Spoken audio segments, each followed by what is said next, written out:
नमस्कार दोस्तों, ओम नमः शिवाय। आप लोगों का फिर से स्वागत है मेरे channel the power of three में। जैसा मैंने आप लोगों को पहले 2 एपिसोड्स में बताया कि इसमें हम 3 स्वरूपों को खोजेंगे। अपना मूल स्वरूप, माया का स्वरूप और तीसरा परमपिता परमेश्वर का स्वरूप। अगर हम इन तीनों चीज़ों को, इनका अंश समझ पाते हैं तो हमारा जीवन सफल है।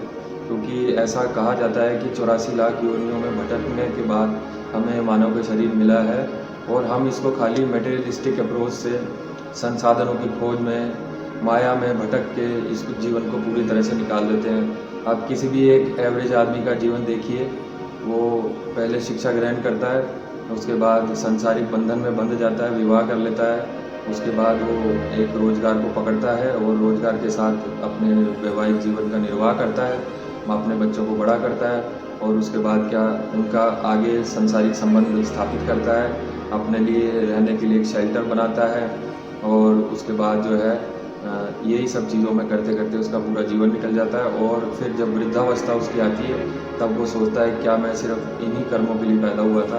तो ये हमारा जीवन बड़ा अमूल्य है, इसको समझें और अपनी थोड़ी सी मटेरियलिस्टिक अप्रोच को चेंज करें। तो मटेरियलिस्टिक अप्रोच की वजह से ही प्रकृति का आज ये हाल हुआ है, एनवायरनमेंट इतना ख़राब हुआ है और हम लोगों को अब आगे समझना चाहिए कि कैसे हम इन सांसारिक वस्तुओं से डिटैच हो पाएँ। मेरी भावनाओं को इन भजन के माध्यम से समझें कि कैसे हम लोग किस चक्रव्यूह में फंसे हुए हैं और किन लोगों को हम फॉलो कर रहे हैं। सुने आप। वो क्या सिखाएंगे राह मुझको जिन्हें खुद अपना पता नहीं है। वो क्या सिखाएंगे राह मुझको जिन्हें खुद अपना पता नहीं है। मैं खुद ही अपनी तलाश में हूँ, मेरा कोई रहनुमा नहीं है। मैं खुद ही अपनी तलाश में हूँ, मेरा कोई रहनुमा नहीं है। बहुत दिनों से मैं सुन रहा था सजा वो देते हैं हर खता की। बहुत दिनों से मैं सुन रहा था सजा वो देते हैं हर खता की। मुझे तो जिसकी सजा मिली है कि मेरी कोई खता नहीं है। वो क्या सिखाएंगे राह मुझको जिन्हें खुद अपना पता नहीं है। तो आज हम समझेंगे कि हमें क्यों वास्तव में संसार से डिटैच होकर चलना चाहिए। वैसे तो गीता में बताया हुआ है कि जो संसार को ढंग से जीने का जो मूल है वो सभी स्वादों का आप मज़ा लें और सबसे डिटैच होकर भी चलें, लेकिन हम इसको फॉलो नहीं करते हैं। हम डिटैचमेंट से ज़्यादा अटैचमेंट पे महत्व देते हैं। आप अगर किसी शराबी को कहें कि वो शराब छोड़ दे तो कभी नहीं छोड़ेगा और हम उसका जो बेस ये मानते हैं कि ये शराब पीने वाला ये शराब से अटैच हो गया है, जबकि उसको शराब पीने के कारण जो वास्तव में जो आनंद आता है वो होता है डिटैचमेंट का आनंद। जैसे ही वो ड्रिंक करता है उसके ब्लड के अंदर अल्कोहल जाता है तो उसके न्यूरॉन्स और न्यूरोलॉजिकल जो एक्टिविटीज़ हैं वो डाउन हो जाती हैं, साथ में उसका बीपी रेज हो जाता है। तो उसका थोड़ा बहुत एनर्जी लेवल उसको लगता है उस कंडीशन में कि मेरा रेज हो गया है और जो उसके न्यूरॉन्स डल हो जाते हैं उसमें उसकी सोचने समझने की जो क्षमता है वो कम हो जाती है। तो इस कारण वो क्या होता है कि टाइम और स्पेस के फ्रेम से, इस मेटेरियलिस्टिक वर्ल्ड के फ्रेम से थोड़ी देर के लिए डिटैच हो जाता है, जिस वजह से उसको आनंद की प्राप्ति होती है। और हम लोग आज तक ये सोचते आए हैं कि जो शराबी है वो एक्चुअली अटैच्ड है, वो एक्चुअली इन चीज़ों से डिटैच होना चाहता है, इसलिए वो शराब को पीता है। और उसको हम कितना फोर्सफुली बता दें कि भाई आपको ये शराब नहीं पीनी चाहिए, आपकी हेल्थ के लिए अच्छी नहीं है, वो कभी इसको नहीं छोड़ पाता। क्योंकि उसको जब तक ये मूल नहीं पता पड़ेगा कि मैं इससे कहाँ से, किस चीज़ से जुड़ा हुआ हूँ शराब से, तब तक वो इसको नहीं छोड़ेगा। इसी तरह से हम लोग जो हैं इस सांसारिक जीवन में जो अटैच हो गए हैं, हम लोग जो जुड़ गए हैं, उसका बेस हम नहीं जानते कि हम क्यों जुड़े हुए हैं और इसलिए हम उससे डिटैच नहीं हो पाते। तो आप देखिए हमने 3 जो सिस्टम जो डेवलप किया उसमें 3 तरह की लाइफ्स हम निकालते हैं। एक तो है हमारी फैमिली लाइफ, दूसरी है हमारी सोशल लाइफ और तीसरी जो है हमारे ऊपर एक गवर्नेंस हमेशा रहती है। पहले राजा महाराजाओं की गवर्नेंस रहती थी, अब क्योंकि डेमोक्रेसी है तो डेमोक्रेटिक पार्टी जो है गवर्नमेंट का निर्माण करती है और उनकी गवर्नेंस हमारे ऊपर रहती है। तो इन तीनों ही सिस्टम का, चाहे वो फैमिली का सिस्टम हो, सोशल सिस्टम हो या गवर्नेंस का सिस्टम हो, इसकी जो स्थापना है, एस्टेब्लिशमेंट 3 चीज़ों के कारण हुआ। एक तो हमारे को क्या है कि मेंटल स्टेबिलिटी रहे, हम लोगों के मन से भय, हर प्रकार का भय निकल जाए, सुरक्षा की भावना रहे, इसलिए हम इन तीनों सिस्टम को अडॉप्ट करके बैठे हैं। दूसरा, हम लोग अपने आप को इमोशनली बैलेंस करना चाहते हैं, तो फैमिली लाइफ से हम लोग इमोशनली बैलेंस रहते हैं, सोशल लाइफ से हम लोग इमोशनली बैलेंस रहते हैं। और तीसरा जो मुख्य कारण है इन चीज़ों को डेवलप करने का, वो है रिसोर्सेज का डिस्ट्रीब्यूशन। तारीख में आप देखिए कि ये तीनों ही जो सिस्टम है वो मेटेरियलिस्टिक अप्रोच पे आ गए। इसका सबसे पहला मैं एग्जांपल दूंगा फैमिली। हमारी फैमिली लाइफ जब स्टार्ट होती है तो उसमें आप देखिए कि जब भी किसी का वैवाहिक जीवन संबंध स्टार्ट होता है, उससे पहले जब लड़के वाले को देखने आते हैं तो उसमें सबसे पहला जो क्वेश्चन पूछा जाता है वो यही पूछा जाता है कि आपका लड़का कमाता कितना है। तो कमाने से मतलब यही है कि वो हमारी बेटी को रिसोर्सेज दे पाएगा, जीवन भर उसकी बेसिक नीड्स को पूरा कर पाएगा, उसको लग्जीरियस लाइफ दे पाएगा। तो एक तरह से मटेरियलिस्टिक अप्रोच है। इसलिए आज आप ज़्यादातर घरों में झांक के देखेंगे तो हस्बैंड वाइफ का जो रिलेशन है वो इतना स्ट्रॉन्ग नहीं रहा है, क्योंकि इस रिलेशन का जो बेसिक होना चाहिए था वो है त्याग की भावना, बलिदान की भावना, एक दूसरे के लिए अपना जीवन अर्पण करने की भावना। वो तो अब कहीं दिखती नहीं है। खाली हम उन्हीं चीज़ों के लिए लड़ते दिखते हैं जिससे कि हमारी लाइफ लग्जीरियस हो, और अगर दूसरा इसमें व्यवधान पैदा करता है तो हम उससे लड़ने लग जाते हैं, हमारे वैचारिक तालमेल नहीं बैठ पाते हैं। तो ये फैमिली लाइफ डिस्टर्बेंस क्रिएट हो गई है। दूसरा, अब आप देखिए सोशल जो लाइफ है, सोशल लाइफ में पब्लिक, हम लोगों को इसलिए पब्लिक में जाना पड़ता है कि पब्लिक के साथ अपने सुख दुख को शेयर करें, पब्लिक का सुख दुख समझें, एक दूसरे के साथ व्यवहार कुशल बन के चलें, ताकि जो है हम लोग सुरक्षात्मक अपना एक चक्र को बढ़ा सकें। हमें ये नहीं लगे कि हम फैमिली के बाद, बाहर निकलने के बाद अब इनसिक्योर्ड हैं। तो अब आप देखिए कि जो सोशल सिस्टम है उसकी जो बेसिक रिक्वायरमेंट थी उसको वो भूलकर मेटेरियलिस्टिक अप्रोच में आ गया है। आज हमारे जितने भी सोशल रिलेशनशिप्स हैं उनमें आप देखेंगे कि सिर्फ जो है बड़ी बड़ी पार्टीज़ होती हैं, लोग बाग कहीं बड़े ग्रुप्स में मिलते हैं, किटीज़ होती हैं, और वहाँ पे खाली अपने बिज़नेस का प्रमोशन किया जाता है। कोई अपने फलाने बिज़नेस को प्रमोट करता है, कोई अपनी किसी चीज़ को प्रमोट करता है। तो यहाँ भी जो है अब एक तरह से स्टैग्नेशन आ गया है। और गवर्नेंस की बात कीजिए तो उसको बताते हुए हंसी आती है कि गवर्नेंस का ये हाल है कि ना तो अपराधों पे कोई अंकुश है, घर से आप निकलेंगे तो आपको पता पड़ेगा सड़क ही नहीं है, सड़क में गड्ढे हो रखे हैं।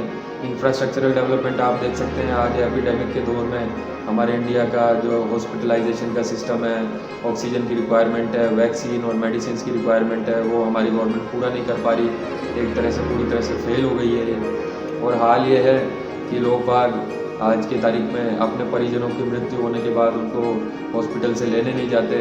कोई आपका खास मिलने वाला है, उसकी मृत्यु हो जाए तो आप इस भय से उससे मिलने नहीं जाते कि यार कहीं कोरोना से ही एक्सपायर नहीं हुआ हो और मैं अपने घर में कोरोना को लेके नहीं आ जाऊँ। और अब आप आलम देखिए, सरकारी तंत्र जो आंख बंद करके शुरू से अपने खाली वेतन भत्तों और अंडर टेबल जो इनकम है उसमें लगा हुआ था, आज आप देखिए वो उसका तंत्र ये है कि कोई मर रहा है तो उसके सही आंकड़े हमारे सामने उपलब्ध नहीं है, लाशों को नदियों में बहाया जा रहा है। तो अब आप देखिए कि वास्तव में क्या मुझे इस तीनों सिस्टम को अब फॉलो करना चाहिए, इन पर विश्वास रखना चाहिए। हमारा जो फैमिली सिस्टम है या हमारा सोशल सिस्टम है या गवर्नमेंट का जो सिस्टम है, इसके अनुसार ही हमें आगे बढ़ना चाहिए। मुझे तो हंसी आती है, अगर आपको किसी भी रिलेशन को या किसी भी अपने फ्रेंड को टेस्ट करना हो तो आप कभी ये कह के देखिए कि मुझे आज पैसों की आवश्यकता है, तो आपको वास्तव में उसका और आपका संबंध पता पड़ जाएगा। तो बेसिकली मैं चाहता हूँ कि हम लोग पहले, ऐसा तो नहीं हो सकता कि हम लोग सारी चीज़ों से पूर्ण रूप से वियोगी हो जाएं, इनको छोड़ दें, लेकिन हमें आंतरिक रूप से तो अब इनसे डिटैच होना पड़ेगा। खाली हमारे को एक फॉर्मल रिलेशनशिप्स में रहना पड़ेगा। और मैं इन रिलेशनशिप्स में ये कहना चाहूँगा, माँ बाप का और बच्चों का जो रिलेशनशिप है आज भी मेटेरियलिस्टिक अप्रोच से दूर है, इसलिए ये रिलेशनशिप टिका हुआ है और कुछ हद तक हमारा संसार टिका हुआ है, नहीं तो बहुत बढ़िया व्यवस्था हो जाती। तो इस सिस्टम को समझना और इस सिस्टम की फिर बखिया उधेड़ना, ये भी मेरा एक उद्देश्य है कि आप ये मान कर चलें कि हमारी जो फैमिली लाइफ है या जो हमारी सोशल लाइफ है और जिस गवर्नेंस के अंडर हम लोग रहते हैं, ये तीनों ही कोई ना कोई इन्फ्लुएंशियल लोगों के पूरे कैप्चर में, कस्टडी में है। आप किसी भी कंट्री की बात कर लीजिए, बड़े बड़े कारोबारी हमारी इन तीनों ही लाइफ पे इन्फ्लुएंस डाल रहे हैं, इम्पैक्ट डाल रहे हैं। और अब तो हम लोग इस तरह मेंटल इम्प्रिजनमेंट के दौर में आ गए हैं कि हम लोग जो ये दिखाते हैं वो हम लोग देखते हैं, जो ये सुनाते हैं वही हम लोग समझते हैं। इनके हिसाब से हम सोच रहे हैं, इनके हिसाब से हम काम कर रहे हैं। और जो सारा सिस्टम है इन्होंने ऐसा डेवलप कर दिया है कि हम लोग पोल्ट्री फार्म की मुर्गियों की तरह हो गए हैं। ये खाली हमारे को अलग अलग पिंजरों में बंद करके बैठे हैं और हम लोगों से सिर्फ इसलिए अटैच्ड है कि हमसे जो ये टैक्स रूपी जो हमारे एग्स हैं या अंडे हैं वो ले सकें। और आप देख सकते हैं कि किसी भी कंट्री में जो गवर्नमेंट है वो कितनी तरह के टैक्सेस ले रही है। हमारे इंडिया का एग्जांपल ले लीजिए आप कुछ भी खाने पीने की चीज़ें ला रहे हैं, चाहे घर पे खा रहे हैं चाहे होटल में खा रहे हैं, उनमें टैक्सेस इंक्लूडेड है। आप पेट्रोल डीजल भरा के किसी भी जगह जा रहे हैं, चाहे ऑफिशियल वर्क के लिए जा रहे हैं या फिर रिक्रिएशनल एक्टिविटी के लिए जा रहे हैं, तो आपने पेट्रोल डीजल पे भी टैक्स दिया है। जिस रोड पे जा रहे हैं उस रोड पे आपको टैक्स देना है। जिस व्हीकल से जा रहे हैं उस व्हीकल के ऊपर आप इन्होंने टैक्सेस लगा रखे हैं। इमरजेंसी सेवाओं पे आप देखिए, मेडिकल जो इक्विपमेंट्स है, मेडिसिन्स जो हैं, ऑक्सीजन के सिलेंडर्स हैं, उन पे भी इनका टैक्सेशन चालू है। तो ये लोग तो कहीं ना कहीं आप देखिए कि जितनी परेशानियां क्रिएट कर रहे हैं उसी परेशानियों से ये लोग जो है हम लोगों से पैसा कमा रहे हैं। आप देखिए सबसे बड़ा जो इनका पैसा कमाने का जरिया है वो है अनएम्प्लॉयमेंट। और हम लोग ये सोच के बैठे हैं कि ये अनएम्प्लॉयमेंट हटाएंगे।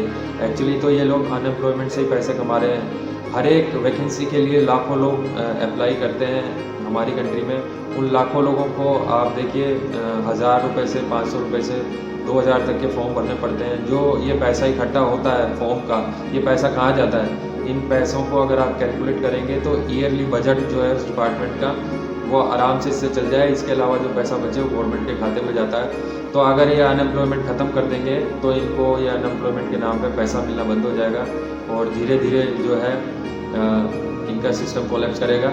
लेकिन ये लोग हमारे को इस तरह से कैप्चर करे हुए हैं कि हम लोग इनके अलावा कुछ और सोच नहीं पाते। अब आप देखिए हमारे जीवन में फेसबुक, ट्विटर, व्हाट्सअप इनका क्या महत्व है। हम लोग अपना डेटा खरीदते हैं, डेटा पैक डलवाते हैं, सिम खरीदते हैं, एक अच्छा मोबाइल खरीदते हैं और देखते वो हैं जो ये लोग दिखाना चाह रहे हैं आपको फेसबुक पे, व्हाट्सएप पे या ट्विटर पे। आप टाटा स्काई का रिचार्ज कराएं, आप टीवी चैनल को किसी को स्टार्ट करेंगे तो भी आपको ये इन्फ्लुएंशियल लोग ही मिलेंगे, चाहे एडवर्टाइजमेंट के रूप में मिल जाएं, चाहे बीच बीच में नसीहत देते हुए मिल जाएं। यही लोग इन चैनल्स को रन कर रहे हैं और आपने पैसा दिया है और ये लोग अपनी न्यूज़ सुना रहे हैं, अपने हिसाब से आपके माइंड को फिर से ही कैप्चर कर रहे हैं। तो आप लोग अब इस चीज़ को समझिए कि हम लोगों का डिटैचमेंट इन चीज़ों से होना अब कितना अनिवार्य हो गया है। और हम लोगों को अगर वास्तव में किसका सिस्टम फॉलो करना चाहिए तो वो ऊपर वाले का सिस्टम है, उसको फॉलो करना चाहिए। परमात्मा के सिस्टम को फॉलो करना चाहिए, प्रकृति के सिस्टम को फॉलो करना चाहिए। शहरों की तरफ नहीं भगना चाहिए, शहरों में अब कुछ नहीं बचा। मीडिया में भी आप भी मान लीजिए कुछ नहीं बचा है। आप लोग जो भी लाइफ आप निकाल रहे हैं ये इम्प्रिजनमेंट की लाइफ है। इससे बढ़िया तो हम नेचर से जुड़ के गांव में रहते तो अच्छा रहता, हमारे को शुद्ध हवा मिलती, अच्छा खाने को मिलता, अच्छा पानी पीने को मिलता। तो ये सारी चीज़ें हैं, इसलिए मैं कह रहा हूँ कि आप लोग ये ना तो मेरे लिए संभव है ना आप लोगों के लिए संभव है कि हम इन सारी चीज़ों को तुरंत छोड़ दें। लेकिन हम अब अपने इंटरनल लेवल से इसको धीरे धीरे डिटैच होते जाएं ताकि हम एक सही दिशा में आगे बढ़ पाएँ। धन्यवाद।